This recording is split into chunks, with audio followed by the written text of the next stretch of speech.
Okay, for us to answer the question, am I losing myself in this relationship, we do need to get a little bit introspective and a little bit self-reflective. So there's no one really easy way for me to 100% say this is exactly how you know. It does require a little bit of, like I said, introspection, self-reflection. So what I'm going to be talking about today is a little bit of a higher level concept that I've called growing pains and shrinking pains. Now, once you're able to identify if you have shrinking pains from a relationship, it doesn't have to be a romantic relationship, but oftentimes it is. It can be in relation to friendships, family, work situations. Once you can identify growing pains versus shrinking pains, you're on the right track to being able to answer the question, am I losing myself in this relationship? Okay, growing pains versus shrinking pains. Let's define the terms so we're on the same page. Growing pains in this context aren't a bad thing. They're what we want.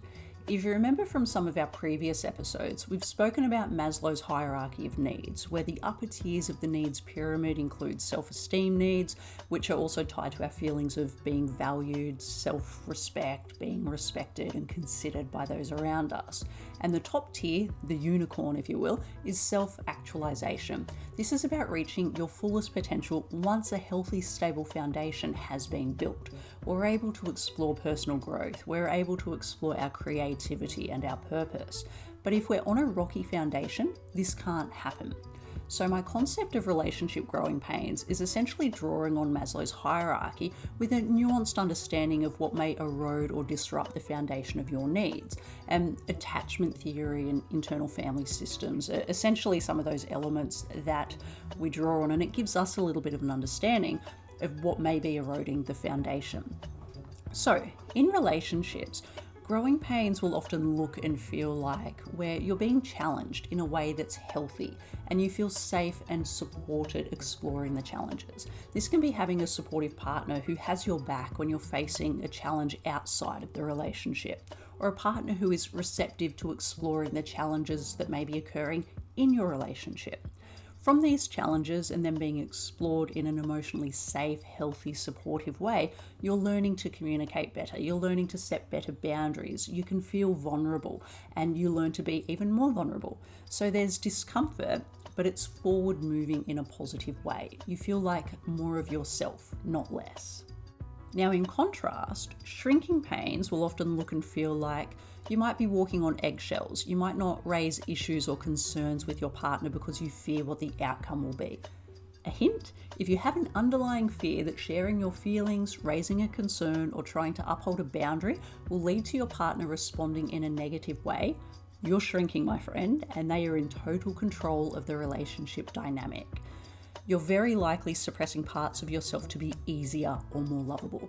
And this often reflects what many adults with CPTSD or histories of childhood trauma had to do to be the easy child. So we do this to avoid negative reactions, negative responses, or negative behaviours from caregivers or the adults in our world. Essentially, suppressing needs and really ingraining that fawn response in us. The fawn response is a trauma response. It's where people will prioritise others' needs above their own, often at the expense of their own needs and boundaries. This is what we'll often refer to as self-abandonment or self-sacrifice. Now, when you repeat this time and time again in a relationship dynamic, you start to feel smaller, more exhausted, more anxious, or more disassociated. Now, for me, anxiety wasn't or isn't so much as the result of this, disassociation was. Similar family of dysregulation, it just manifests itself a little bit differently.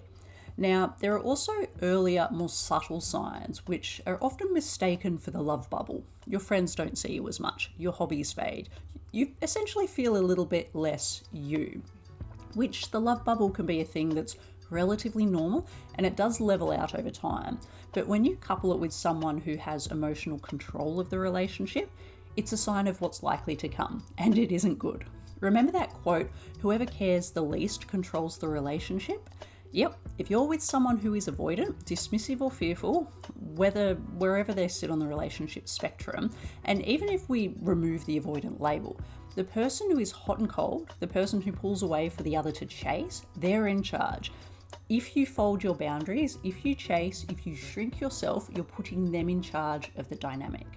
Now, a good litmus test, after time together, be it a specific interaction, or if you reflect on yourself over a period of time since being with this person, do you feel expanded? Do you feel like you've grown? Or do you feel smaller, contracted, and essentially just less you after time with this person?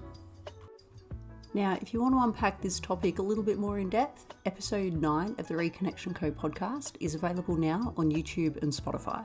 And lastly, if any of this content resonates with you, don't forget to like and subscribe.